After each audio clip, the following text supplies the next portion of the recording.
Welcome back to the Lynn Miller Room on this edition of the Eagle Sports Coaches Show. Talk a little tennis with Kevin Fulton. And Kevin, it's been a wild time as we've talked to each coach about the weather. You're pretty safe inside the tennis center. Well, I wish we were outside. We've actually had I think the guys had their 5th outdoor practice yesterday, and the girls have had 4. With OVC being outside, you kind of want to be outside as quick as you can because of the difference between the indoor surface and the outdoor surface. Tell us a little bit about how the season's been for your men and women. Well, we've kind of had an injury-plagued girls' season this year. We lost a girl right before Christmas to a blood clot in her lung, so she was out for the year. Second day of practice this spring, we lost our prize recruit. She tore her ACL, MCL, and had surgery a week later. And then our number 1 player, I'm not quite sure the terminology, but she basically had severe strain and sprain in her elbow and actually played 2 matches right-handed and lost in 3 sets at 6 singles. So it's been a wild ride. We're kind of young on the girls' side. We've kind of had some ups and downs, but I still like where the direction of the program is going on the girls. We've got when we get those other 2 girls back, it's going to be a very, very good team. The guys, I'm sure you have the sheet here. I can tell you that we've lost 1, 2, 3, 4, 5 4-3 matches, 3 in a row. We've had every opportunity we want to be 5-1 in conference right now. Tennis elbow is what they call that. It wasn't even tennis elbow because they thought it was the tendon or ligament. I want to for hear this medical term from you. Tommy John surgery. I'm not sure what. UCL from the crowd in the back. I had to get the baseball coach in there Yeah. to get that Tommy John. I tell you what, you need to come and see the girl play right-handed because if you think she's good right-handed, wait till you see her play left-handed. So she did that. She played 2 matches for us right-handed at 6 singles, so we would have 6 girls. If you look at our roster, we started the year with 9, and now we're down to 5.5. 5.5. But can she backhand well with the? Yeah, I mean she can do anything but serve. I mean she's serving underhanded now, and she was hitting a right-handed forehand, and she hit 2 hands on the backhand, but it was more just the right hand guiding the ball. Now, how did that come to be? I mean, did you say, "Oh, doggone it, we won't have enough to compete"? No, this girl, she said, she looked at me, she said, "I want to play," and you got to give her credit for that. And she actually helped us win a doubles point playing right-handed, which it would be like asking Mariano Rivero to come out and close and throw left-handed. Yep. Because how good of a pitcher he is right-handed, let's see what he can do left-handed. That might be something to think about. We just start changing everybody, throughout the season during practice. Just, you might just to see make it interesting. Yeah, to see, just to say, okay, now today's going to be opposite day. We're going to all practice with the opposite hand. So, but I have to give her credit. I mean, it's a great story. The fact that she didn't want to let her teammates down, didn't want to let you down. Fantastic. And it's tennis, and I've said this almost every time we've been together. It's such an individual sport all the way up until you get to college. I mean, even in the pros, it's never truly a team. Even in Davis Cup, they get together for a couple of days and then they separate. So you're truly playing for not only the name on the shirt on the front, but you're playing for the names of your teammates. And it's quite a testament to Briar Preston to come out and even attempt to do that. I don't think I would have done it. But, these are special kids, and they want to win and they want to do well by the university. Yeah, and she, I guess, had seen the other players injured, someone go down, knowing the fact that, you didn't have a lot of extra players and a lot of extra time to try to find a player. Well, I mean, no time to find a player. But, it's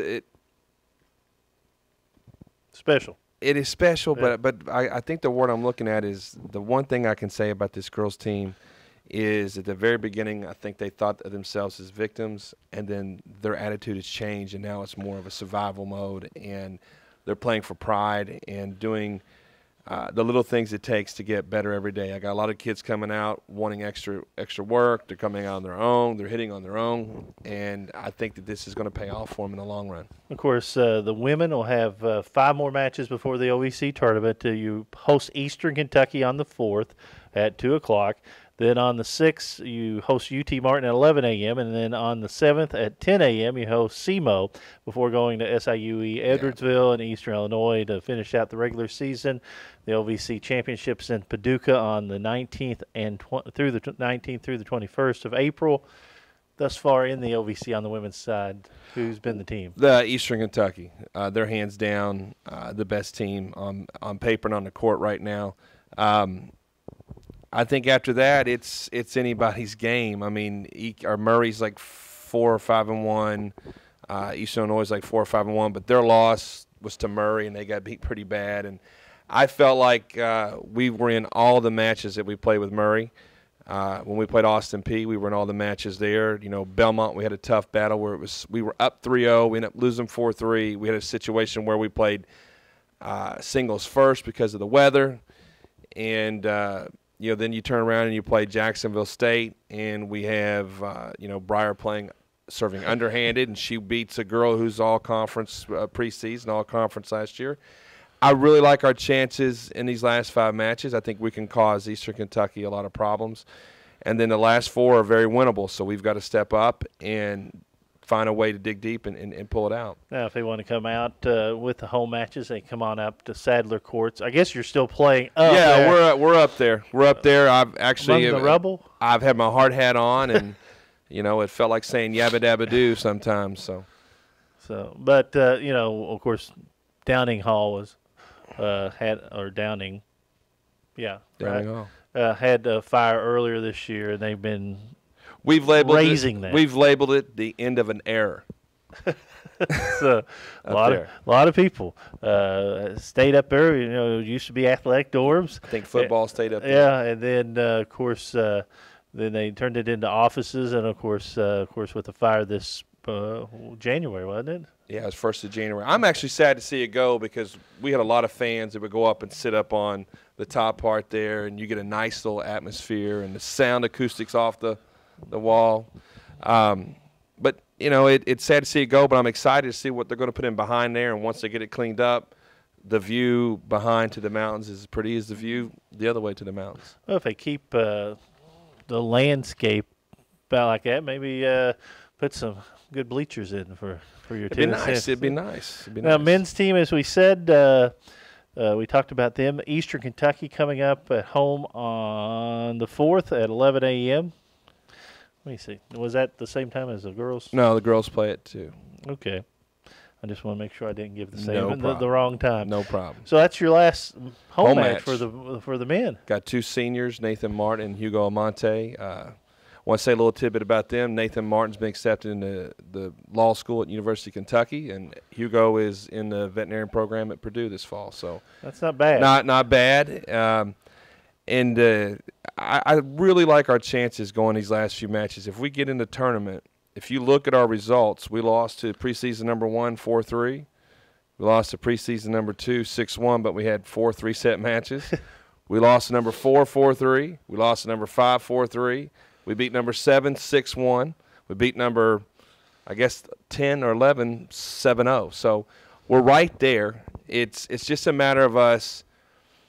I'm going to borrow something I heard. We play extremely hard. And if you come up and watch a match, you'll see that. The one thing that we've got to learn to do is compete when the pressure's on. We had chances this Saturday against Jacksonville State. We're serving for the match, and we double fault on match point. When we're playing against, I want to say it was Belmont, we were serving for 1 and 3 doubles at the same time at 7-6, 30-15, and we lose both of those. We end up losing 4-3.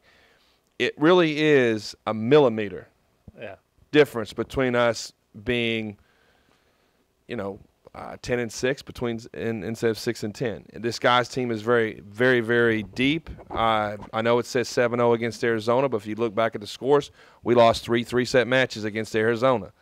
It's a good team, and I hope a lot of people will come out and support these two seniors and our senior Victoria Cran on the girls' team against Eastern Kentucky.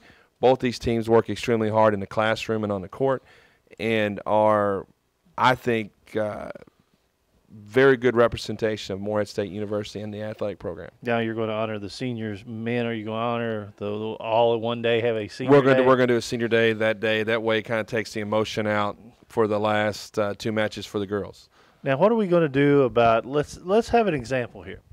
If we have a employee of the athletic department and, you know, he films some stuff, but he comes to tennis matches, can we get him a seat belt or something? So, because, you know, we've heard rumors that the National Tennis Federation has sent down a ruling that might not allow him back into your tennis center. Well, unfortunately, there's been milk cartons already produced. There's been posters in post offices. I've seen things on Facebook. There's been tweets about our young George Clooney over here. I think what we're going to do is basically allow him to come, but muzzle him.